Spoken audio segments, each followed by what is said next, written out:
everybody, it's Amanda's Faith Grows Deep. I'm gonna do my whole process of going through Bible study. Bear with me, I'm very scattered and all over the place. So, we already went through Ruth 1 verses 1 through 5. So I'm gonna carry on from there.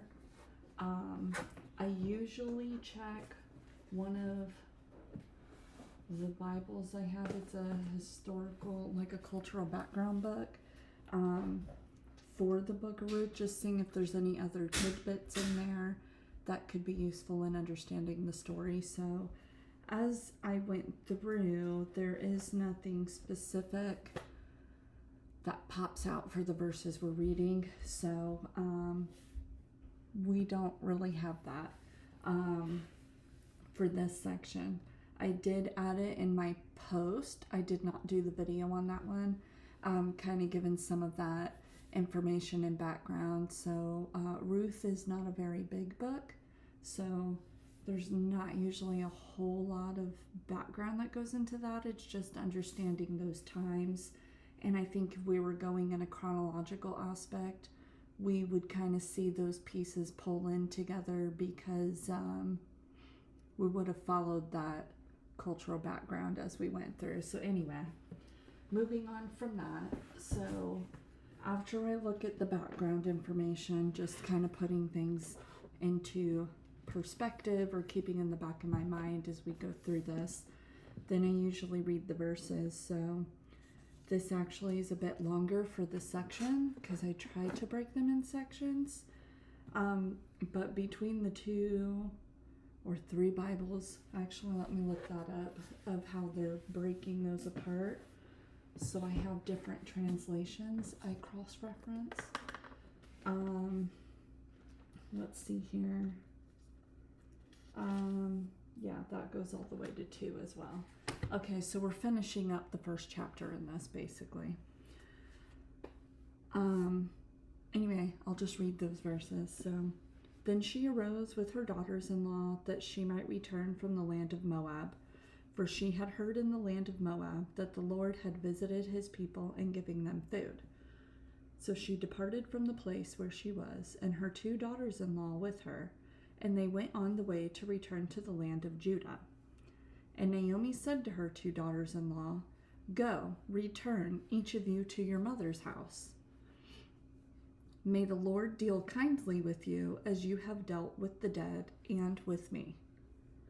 May the Lord grant that you may find rest, each in the house of her husband." Then she kissed them and they lifted up their voices and wept. And they said to her, "No, but we will surely return with you to your people." But Naomi said, "Return, my daughters. Why should you go with me? Have I yet sons in my womb, that they may be your husbands? Return, my daughters. Go, for I am too old to have a husband. If I said I have hope, if I should even have a husband tonight and also bear sons, would you therefore wait until they were grown? Would you therefore refrain from marrying?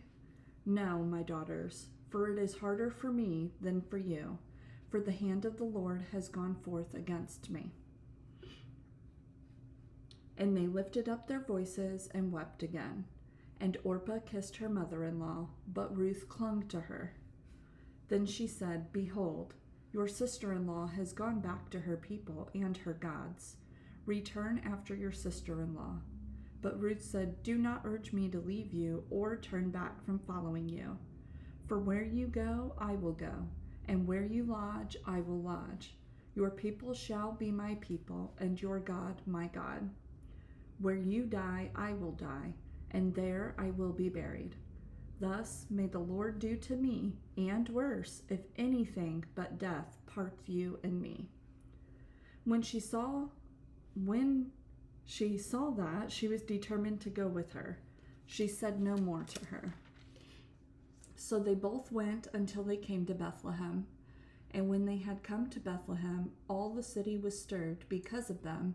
And the women said, "Is this Naomi?" She said to them, "Do not call me Naomi. Call me Mara, for the Almighty has dealt very bitterly with me. I went out full, but the Lord has brought me back empty. Why do you call me Naomi, since the Lord has witnessed against me, and the Almighty has afflicted me? So Naomi returned, and with her Ruth the Moabitess, her daughter-in-law, who returned from the land of Moab, and they came to Bethlehem at the beginning of barley harvest. Okay, so those are our verses. At one point, through my first reading through the whole Bible, I don't actually have any specific notes to the side for that. However, those verses were for the NASB. I also have NLT and New King James. I have several versions because I usually will read between them to see if there's other wording that stands out. But I happen to have the interlinear as well, which is like the literal translation. So let me find that and go through that.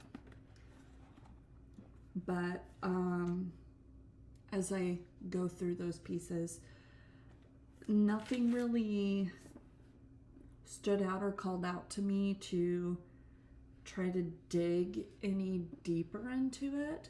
If something did for you, please comment and I can look further into that for you as well. I think that's how we kind of help each other grow and learn and expand. So most of this here, I know, like Naomi's trying to send them back to their homes because she can't have any more sons for them to marry, and that's like a cultural thing, but I haven't dug into that piece at all. I just know from previous reading that that kind of stands out a little bit, I guess. But anyway, I could see how that would be different from our culture today.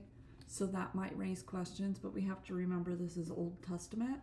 So this was before Christ came, and the process of these things were set much differently. There is a very, I don't know the word. There is a very big part of this that is very controversial, but I'm not trying to get into the controversial. I'm just trying to go through to study the word.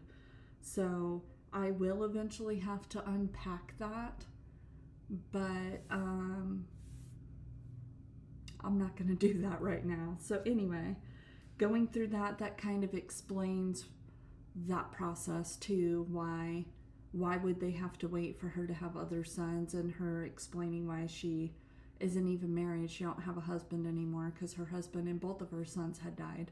So she doesn't even have a baby to grow up to be any of their husbands, and it kind of dives more into all of that. So we will go through that in a different thing. So they were weeping about leaving and departing and things of that sort as we go through. But Ruth held to Naomi, wanting to follow her and not go back to what her life was before.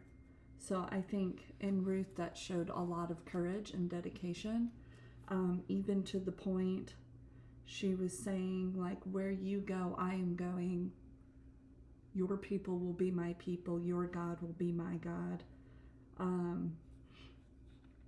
Even down to the point that she said, if anything other than death separates us, basically, it says parts you and me, but if anything other than one of them dying is what separates them, she even says,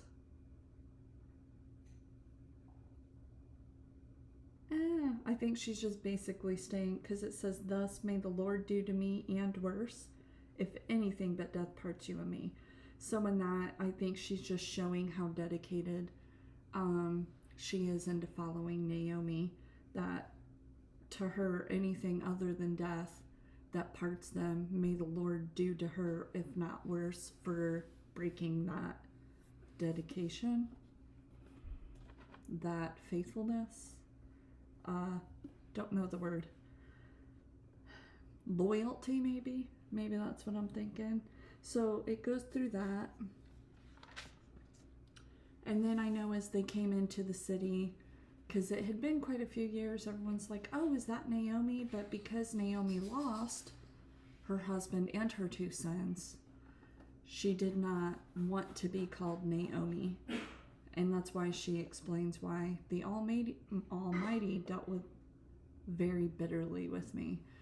Because she left full, as it says, and had her whole family, but the Lord had brought her back empty because she didn't have her family with her anymore.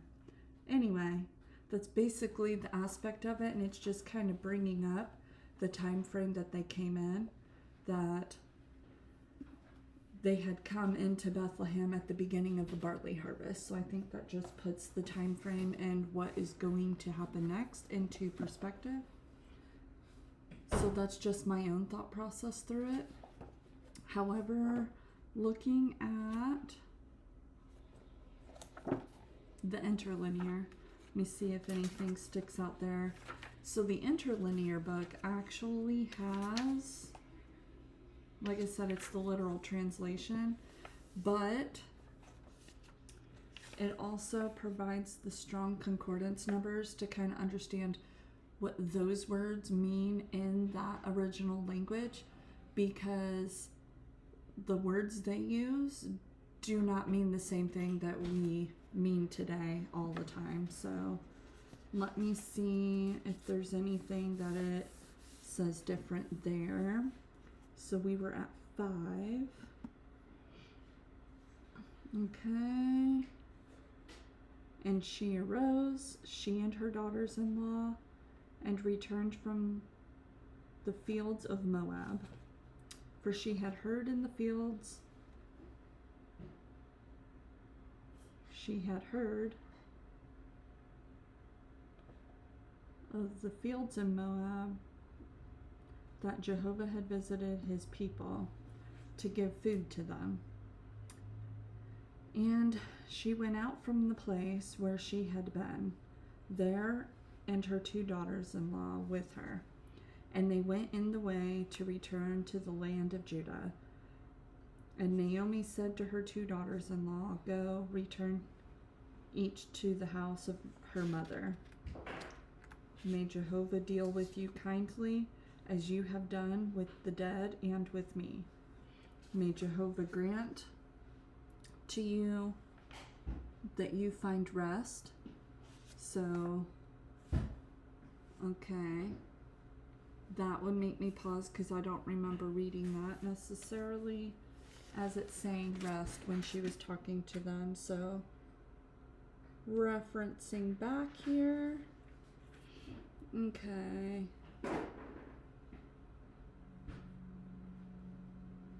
Oh yeah, he did say rest. Okay. Just verifying. Like I said, I get scatterbrained.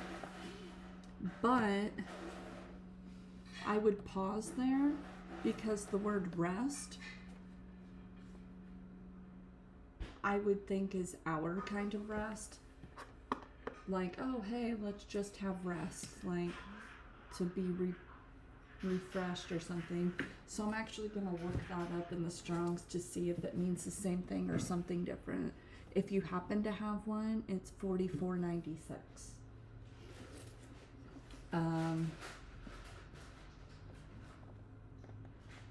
Of Hebrew, not the Greek. All right, so let me find that. 4496.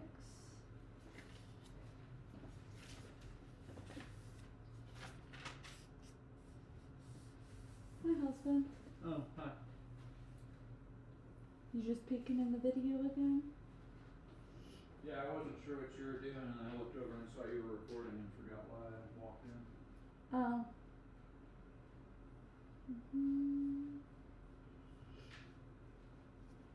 Okay, so this doesn't really give a strong definition for it.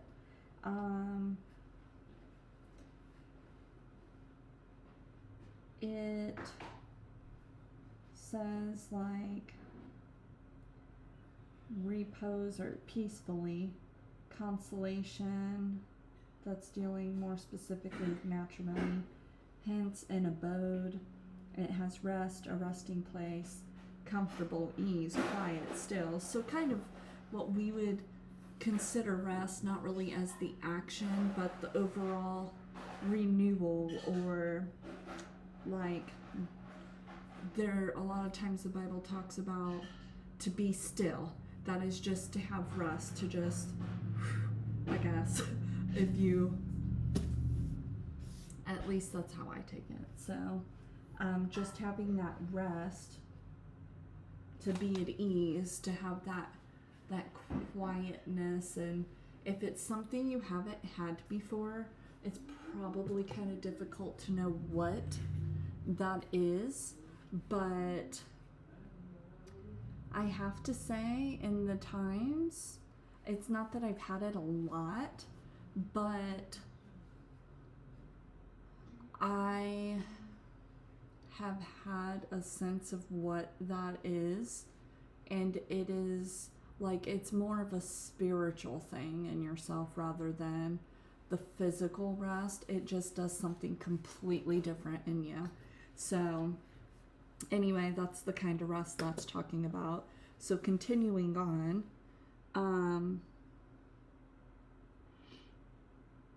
so hoping that you find rest, each in the house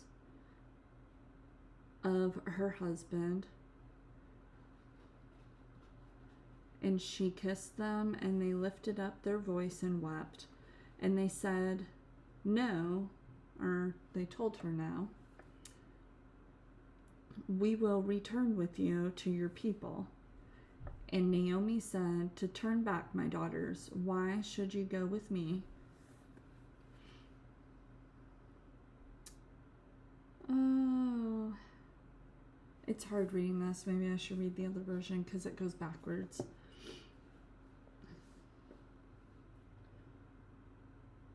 Are yet to me sons in my belly, that they should be for you husbands?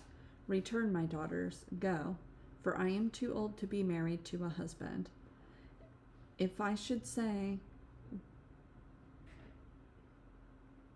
for me there is hope, even I should be married tonight to a husband, and even if I should bear sons, for them would you wait until they grow up?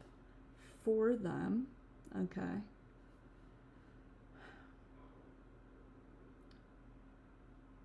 Would you endure not to be married to a husband? No, my daughters.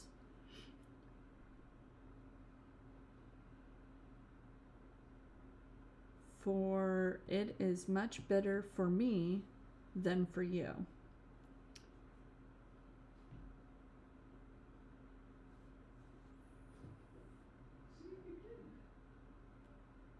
For out has gone against me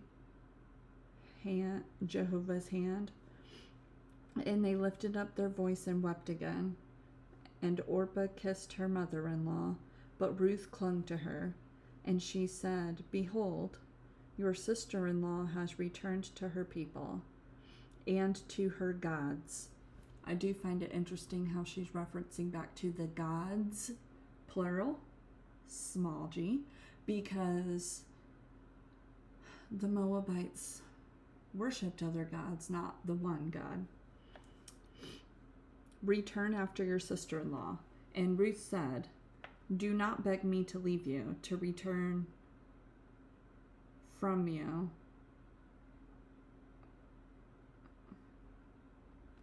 After you. For to where you go, I will go, and where you stay, I will stay. Your people, my people, and your God, my God.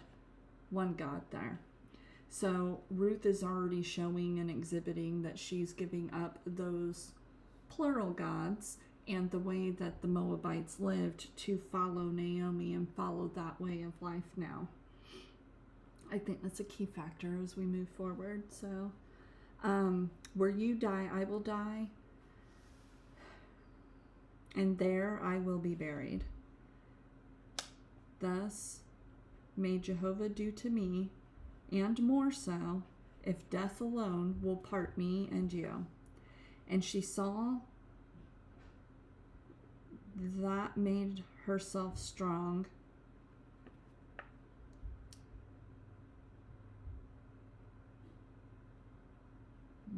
Okay, so like I said, it's backwards. She go to with her, and she ceased to speak to her. And they went, both of them, until they came to Bethlehem. And it was when they came to Bethlehem that all the city was moved because of them. And they said, "Is this Naomi?" And she said to them, "Do not call me Naomi, call me Mara," or Mara, "for the Almighty has made me very bitter. I went out full, and Jehovah has brought me back empty."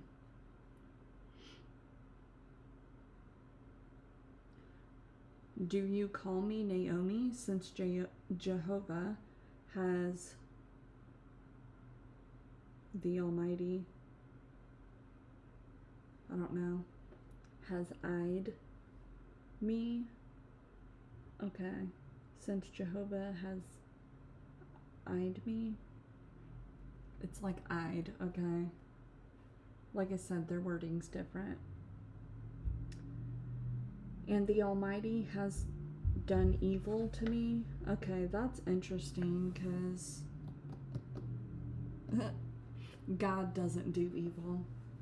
So, because it says it there, I'm going to actually look that one up, which is 7489. Why would they say that he did evil to her?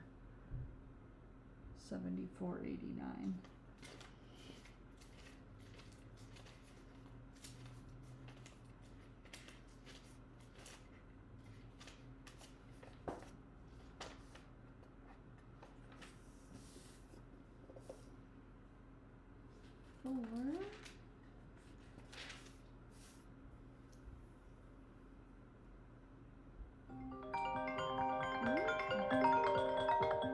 One second.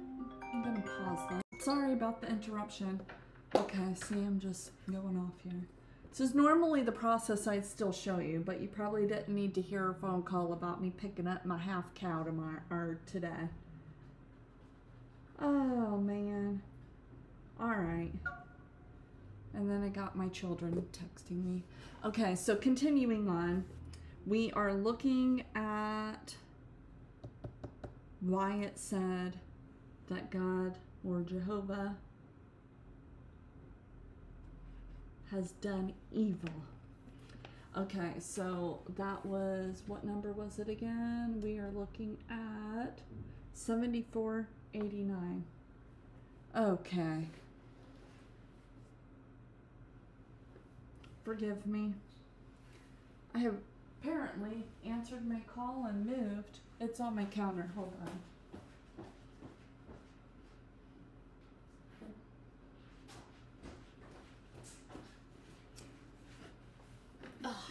See, I'm scattered. Okay, 7489? Yes, 7489. Okay, that says to spoil, or like breaking into pieces, to make good for nothing, something bad, physically, socially, or morally.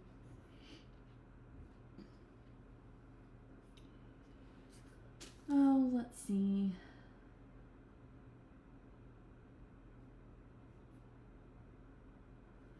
Okay, so it's got a bunch of other different words that like could be used to mean that same thing. So really it's just kind of like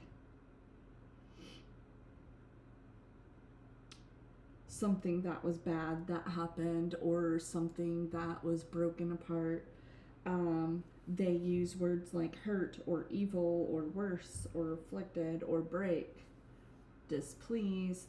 Any of those words, they all mean that same thing. So it's not necessarily that they meant evil in the aspect that we see evil as being a horrible bad thing that somebody is inwardly, I guess.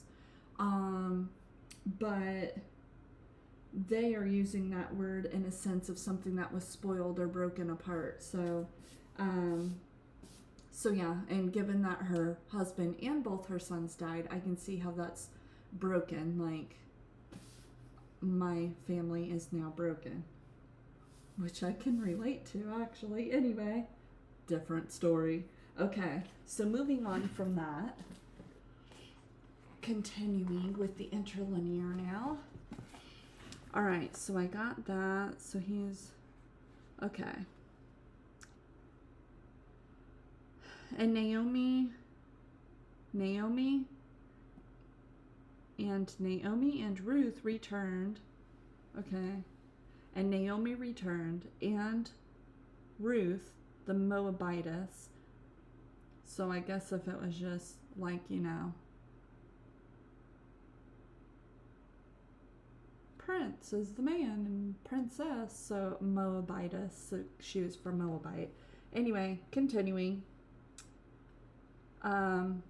So, and Naomi returned, and Ruth the Moabitess, her daughter-in-law, with her.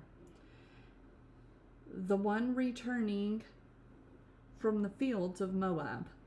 And they came to Bethlehem at the beginning of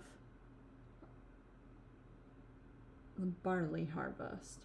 Okay, so that's it. There's not really anything that stood out other than those small areas that I used the concordance just to verify, or like, wait, something didn't quite sound right.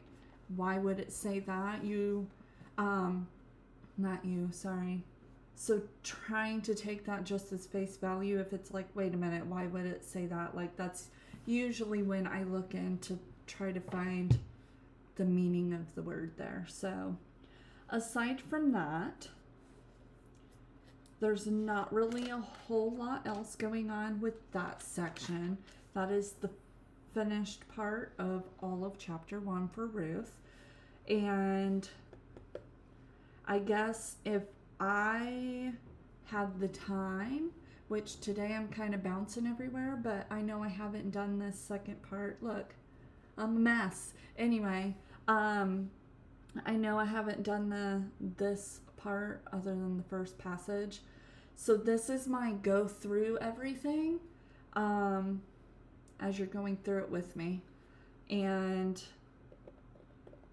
probably not the best option unless you just enjoy seeing me a mess as well, and it keeps things in perspective. Anyway, if I had the time, that's where my thought was, I would probably go through doing like background research, like extra on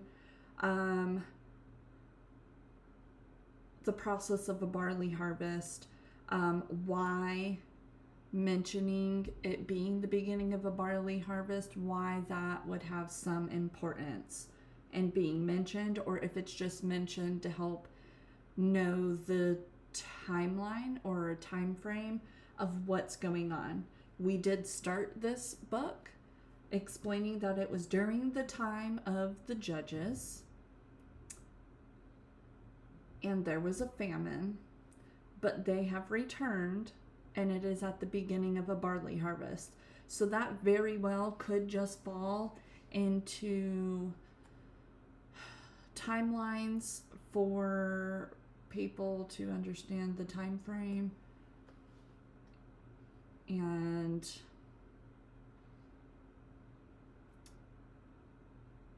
I don't know, I guess putting things chronologically. I haven't quite come to a point where that has been something significant for my studies yet, but that may be something that I would do later. And in my journaling Bible, I would probably write to the side I would probably make a small note of that. So when I come through, after I do my study through the Bible again, and I go through another time to start going through it again, I run into that might be something that I am ready to dig deeper into or something. It's the Holy Spirit's interesting. It brings different things out, and as you keep going through it and going through it, more things pop out to you. So I'm just not quite there yet. If you are, and you are curious about that, please let me know. I would be happy to get into it. It just isn't something I personally am at a point like, well, why would it say this and why would it say that? Because overall, what I'm looking at as we go through these is kind of the greater story of what are we seeing of God in this? How do we see his character? What are the character, like, what are we seeing in the characters of the people mentioned through this story? So at this point, we can see Naomi is very down and depressed. Bless me, sorry. Okay. Because she just lost her husband shortly after moving, and then turned around and then both of her sons had died. And so, of course, she's going through that grief process. She even comes back into Bethlehem stating how, do not call me Naomi, I just lost everything. Naomi, like, what's it say? They say to call me Mara, for the Almighty has dealt with me bitterly. Now, in my post, I did explain what the meaning of the names are because Naomi said this. So let me go check this other thing of what Mara or Mara is supposed to mean here.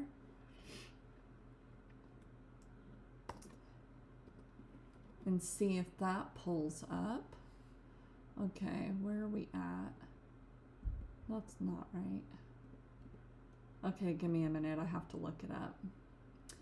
Okay, so it says Mara or Mara.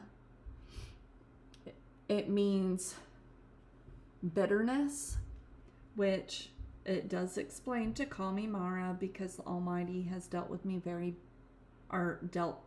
very bitterly with me. So Mara means bitterness, and she was holding that because of the loss of her family. So anyway, aside from that, that was why I explained the names earlier, but I did not add that name, so that's kind of what that is as well. So that's kind of the end of chapter 1 of Ruth. It is a small book. There's only 4 chapters, but that is kind of where we're left at right now. As we move forward, we're going to be learning even more of other characters coming in, and if you've read it before, you kind of know what's coming. But anyway, that's kind of the end of this little section, and then we will get into it next time, except the next one I will have a video, but I'm just kind of summarizing everything together instead of going through all the little bits and processes. And then you can let me know. I have a poll on the Faith Grows Deep Facebook page of if you preferred the videos of me breaking through and going through the whole process that I do with you, which as I went through this, I did not do this ahead of time. So that's why you kind of get all my woo things, right? But that's my process of going through it. Everybody has a different process. That's just what has kind of grown and worked for me lately. So, if you like these types of videos, then you can go vote for that. If you prefer like just the post of the summary with the information, that is perfectly fine as well. There's a spot for that. And my next video getting into, it looks like it's all of chapter 2. Let me verify that. Okay, so we got